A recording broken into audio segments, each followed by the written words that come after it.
Hello, welcome to অরিফাই। দেখো, তোমাদের GNM দের ক্ষেত্রে অ্যাডমিট কার্ড ডাউনলোডের লিংক চলে এসেছে। ঠিক আছে, যারা এখনো ডাউনলোড করতে পারোনি তারা এই ভিডিওটা একটু দেখে নিও।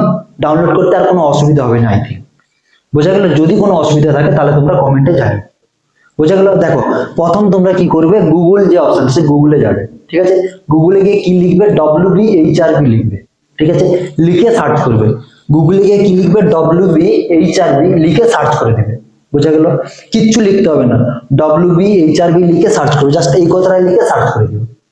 বোঝা গেল। যে সার্চ করবে, সার্চ করে কি লিখবে, তারপর যখন সার্চ করে লিঙ্কের ভিতরে পৌঁছে যাবে তখন তোমরা কি দেখতে পাবে, www.hrb.wb.org.in এই সাইটটা দেখতে পাবে। WBHRB এর নিচে মানে West Bengal health recruitment board পুরো একদম ফুল কথায় লেখা থাকবে।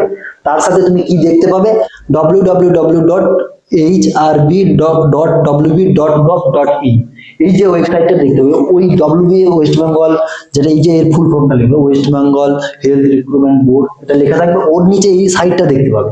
যেটার উপরে দেখতে পাবে ওটার উপর ক্লিক করবে। ঠিক আছে, যারা মোবাইল থেকে দেখছে ওটার উপরে ক্লিক করবে, আর যারা ডেস্কটপ দেখছে ওর মাউস দিয়ে ক্লিকটা করবে। করার পরে কি যাবে, ওটা যখন খুলে গেল তাহলে ওই সাইটটা ওটা হচ্ছে অ্যাকচুয়াল অফিসিয়াল সাইট। বোঝা গেল, যেখানে ফর্ম ফিল আপ করেছিলে। তারপরে কি ইম্পর্টেন্ট লিঙ্ক বলে একটা অপশন সাইটে দেখবে লেখা আছে, ইম্পর্টেন্ট লিঙ্ক। ওর সাইটে কি লেখা আছে, ডাউনলোড হল টিকিট, তারপরে সিবিটি, তারপরে জিএনএম ফর জিএনএম লিখে একটা নিচে সাইটে কি শো করছে, ক্লিক হেয়ার বলে অপশন শো করছে। জাস্ট ক্লিক হেয়ারে গিয়ে টাচ করবে। বোঝা গেল। কোনখান পর্যন্ত পৌঁছালে, প্রথম ওই সাইটটার ভিতরে ঢুকলে ইম্পর্টেন্ট লিঙ্ক বলে একটা থাকবে, ওর সাইটে ডাউনলোড হল টিকিট বলে জিএনএম দের ক্ষেত্রে যে জিএনএম গ্রেড 2 লিখে একটা গোল করে ক্লিক হেয়ার অপশন থাকে, ওই ক্লিক হেয়ারটার উপর ক্লিকটা করবে। রাউন্ড করে একটা ক্লিক হেয়ার দেখা যাচ্ছে, বুঝতে পারলে। ওখানে ক্লিক করলে, ওখানে ক্লিক করার পরে তুমি ওইখানে ক্লিক করার সাথে সাথে তোমার কাছে রেজিস্ট্রেশন নম্বর, পাসওয়ার্ডের জায়গা খুলে যাবে। বুঝে গেল। তোমার যে রেজিস্ট্রেশন নম্বরটা আছে, যেটা তুমি তোমার নার্সিং এর রেজিস্ট্রেশন নম্বর নয়, তুমি যখন WBHRB ফর্ম ফিল আপ করেছিলে ওর যে রেজিস্ট্রেশন নম্বরটা, কারো ক্যাপিটাল সি দিয়ে, যার যেমন অনেকটা বড় নাম্বার, 12-13টা অক্ষরের নাম্বার। ঠিক আছে, ওটা পূরণ করবে। বোঝা গেল।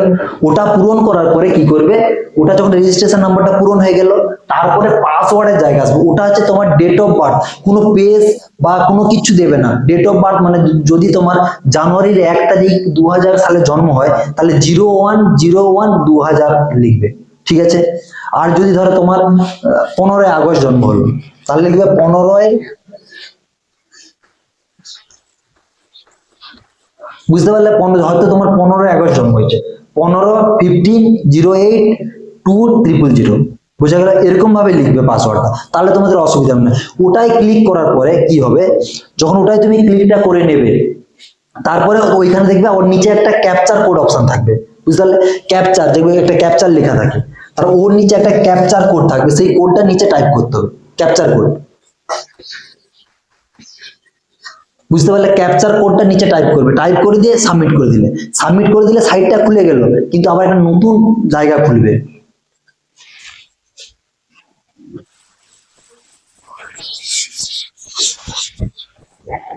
দেখো, ওর পরে কি খুলবে, একটা নতুন জায়গা খুলবে। নতুন জায়গায় কি তোমার রেজিস্ট্রেশন নাম্বারটা শো করবে, তোমার ডেট অফ বার্থটা শো করবে, তারপর একটা নিউ পাসওয়ার্ড মানে পাসওয়ার্ড চেঞ্জ আসবে একটা।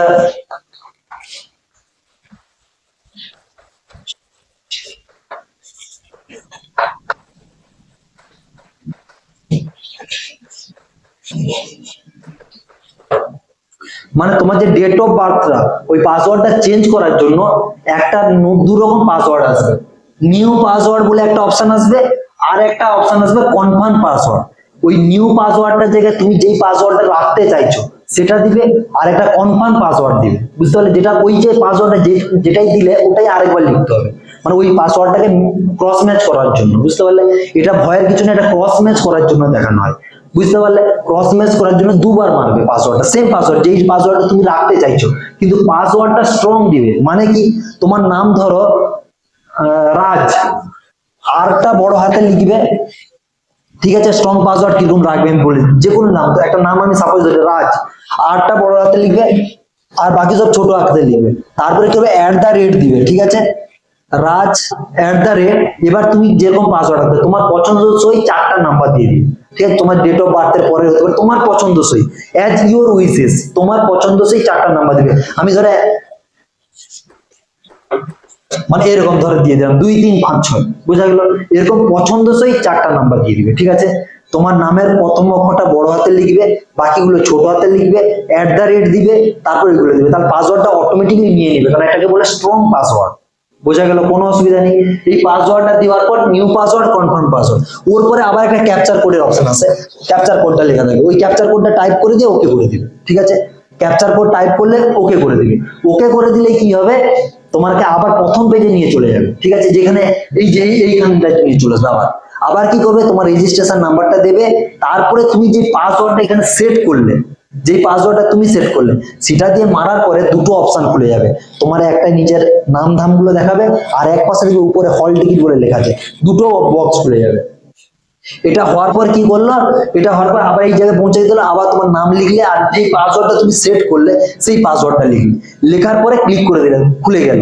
খুলে যাওয়ার পর দুটো অপশন শো করবে। কোন দুটো অপশন শো করবে দেখে নাও। দুটো অপশন শো করবে, একটা হচ্ছে যে তোমার শো করবে মানে তোমার নাম ধাম গুলো,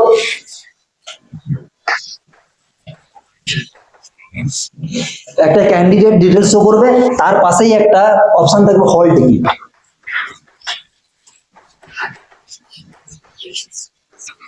আর যখন তুমি খুলে দেখবে তোমার এই নামের ডিটেলসটা শো করবে, তোমার নাম, তোমার date of birth, application number, এগুলো শো করবে। বোঝা গেল? তারপরে কি হবে, হল টিকিট, যে এই হল টিকিটের উপরে ক্লিকটা করবে, হল টিকিটের উপরে ক্লিক করে ডাউনলোড হল টিকিট দেখতে পাবে।